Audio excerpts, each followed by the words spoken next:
Hero Pakistani में आज हम आपको मिलवाने वाले हैं पाकिस्तानी खातून कोपेमा नायला कियानी से, जिन्होंने 8000 मीटर से ऊंची दुनिया की छठी बुलंद तरीन चोटी जो है वो सर की है, उसमें वो कामयाब हुई हैं।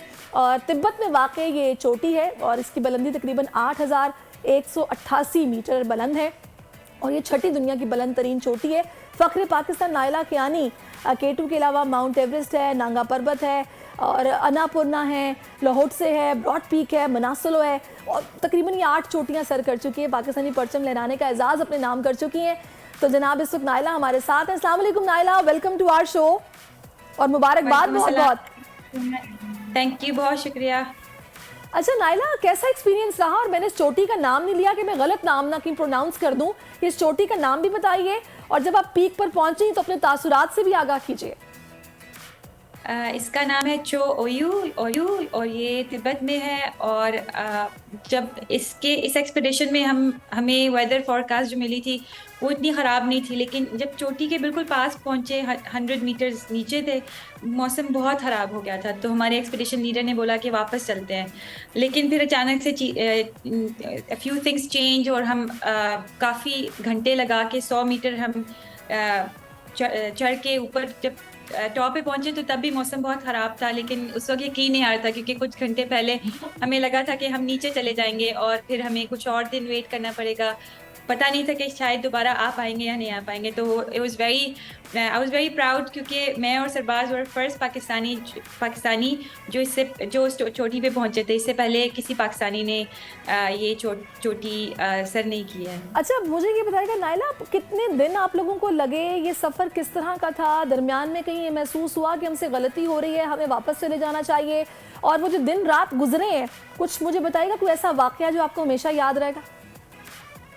एक्चुअली चोयू समिट करने से बिल्कुल कुछ दिन पहले मैंने नेपाल में ही मनासलू की थी, इसलिए क्लाइमेटाइज नहीं होना पड़ा। मतलब वो जो हम ऊपर जाके नीचे आते हैं, फिर कुछ दिन बाद फिर ऊपर जाते हैं, अपनी बॉडी को लो ऑक्सीजन से यूज टू करते हैं, वो प्रोसेस नहीं करना पड़ा। तो हमें टू बी ऑनेस्ट 3 दिन लगे थे ये चोटी समिट करने में। लेकिन अगैन ये नॉर्मल नहीं है, जस्ट बिकॉज मैंने इस साल इतनी ज़्यादा समिट की हैं तो वो पूरा मुझे रोटेशंस नहीं करनी पड़ी।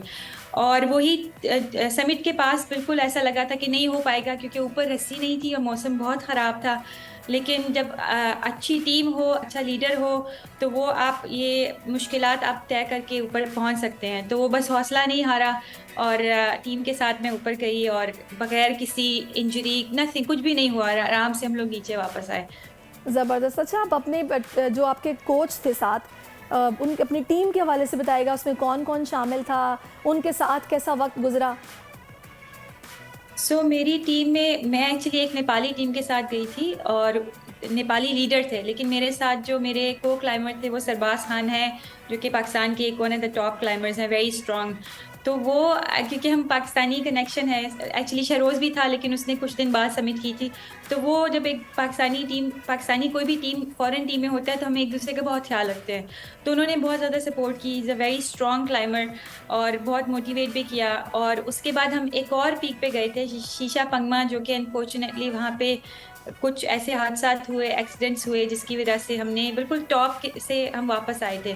लेकिन देन क्योंकि हम 3 पाकिस्तानी थे तिब्बत में, तो हम तीनों ने एक दूसरे को इनकरेज किया, मोटिवेट किया। और जो मतलब वो नेगेटिव फीलिंग्स थी लास्ट एक्सपेडिशन के बाद, वो कम हो गई because we had a strong bond between the Pakistanis. सही। अच्छा नायला, अब जैसा कि आपने बताया कि मौसम भी ख़राब था, ऊपर रस्सी भी नहीं थी और ठीक है लीडर थे आपके साथ और टीम ने मिलकर एक दूसरे को बैकअप किया और आप लोग ऊपर गए।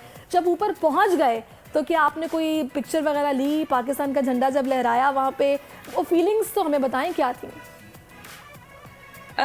वो टू बी ऑनेस्ट कभी कभी मैं स्ट्रगल करती हूँ क्योंकि वो फीलिंग्स एक्सप्लेन मुझसे नहीं होती है। But it was the first time, very very first time. उससे पहले कोई भी पाकिस्तानी नहीं गया था, तो we were the first 2 Pakistani जो उस पीक के टॉप पे पहुंचे थे। तो एक तो फर्स्ट ऑफ ऑल हमें यकीन ही नहीं आ रहा था कि हम इतने ख़राब मौसम में इतने बिल्कुल नीचे जा रहे थे, हम ऊपर पहुंचे हैं। और फिर वो जो फीलिंग होती है पाकिस्तान का झंडा लेके आप फर्स्ट टाइम कहीं पे पहुंच रहे हैं, वो एक्सप्लेन करना बहुत मुश्किल है। But I was very proud और humbled at the same time कि अल्लाह ताला ने ये मेरे नसीब में लिखा हुआ था कि मैं ये हिस्ट्री का ये पार्ट में बनूं। माशाल्लाह माशाल्लाह, बहुत बहुत मुबारकबाद आपको इस हवाले से। अच्छा, थोड़ा सा नाइला बताइएगा, माशाल्लाह आप पहली पाकिस्तानी हैं माउंटेनियर जिन्होंने 8 चोटियां सर कर ली हैं और पाकिस्तान का नाम आप रोशन कर रही हैं। एज अ माउंटेनियर आपका करियर कैसा गुजर रहा है, कैसा लग रहा है और आगे आपके प्लान्स क्या हैं? सो बाय नाउ अभी 10 हो चुकी है एक्चुअली, और आई डोंट 10 हो ब्लेम चुकी है। एनीबडी। मैंने पिछले कुछ महीने में एक के बाद एक की है, तो वो कुछ मीडिया में भी ना पुरानी मतलब पिछले महीने की भी रिपोर्ट है, तो वो पुरानी न्यूज़ दे रहे हैं। सो 10 हो गई है, and to be honest unbelievable, क्योंकि जब मैं एक के बाद दूसरी पीक सबमिट कर रही थी तो मुझे खुद भी उस अचीवमेंट की जो लेवल है उसका एहसास नहीं हुआ। और अभी I recently came back and I am on a long, मतलब 5 महीने की ब्रेक है, उसमें कोई क्लाइंबिंग नहीं होगी।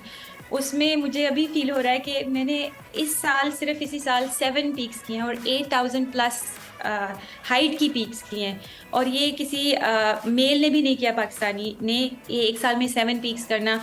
तो I feel very proud and humbled कि मुझे, मतलब इसको इम्पॉसिबल कंसिडर किया जाता था और वो मैंने इम्पॉसिबल। ज़बरदस्त, बहुत ज़बरदस्त, और बिल्कुल नामुमकिन को आपके मुमकिन बनाया है। मैं चाहूँगी जाते जाते नाइला आप थोड़ा सा फैमिली के हवाले से बताएगा, उनकी सपोर्ट कैसी रही है, क्योंकि आप माशाल्लाह दे दनादन पहाड़ों को सर करती आई हैं, तो फैमिली की सपोर्ट कैसी रही है, उनके तासुरात क्या थे जब आप वापस आई? सो फैमिली, मतलब मैं हमेशा ये बोलती हूँ, मैंने जो भी किया मैं फैमिली की सपोर्ट के बगैर, स्पेशली हस्बैंड की सपोर्ट के बगैर नहीं कर सकती थी। शुरू में मुझे बहुत टाइम लगा था, पिछले 2 सालों में उनको मनाने के लिए, क्योंकि इट्स वेरी रिस्की। लेकिन देन ही रियलाइज कि मैं खुद से रिस्क नहीं लेती हूँ, क्योंकि जैसे लास्ट वीक पे जब I saw things were not going right, तो मैं बिल्कुल समिट के बिल्कुल नीचे से 300 मीटर नीचे से आई थी वापस।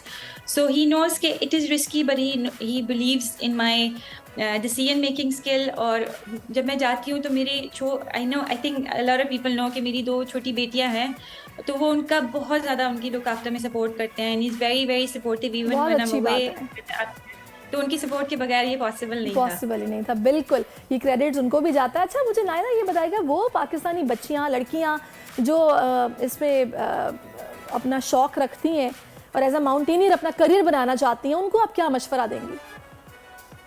उनको मैं मशवरा दूंगी कि पहले ट्राई करें ट्रैकिंग, क्योंकि कभी कभी हमारी लाइफ देख के लोगों को लगता है बहुत ग्लैमरस है, तो वो जब ट्राई करते हैं it's a completely different experience. तो ट्रैकिंग ट्राई करें, क्योंकि ट्रैकिंग 2-3 प्लस डेज का एक्सपीरियंस होता है, माउंटेन्स में जाना, टेंट्स में रहना, सर्दी बर्दाश्त करना।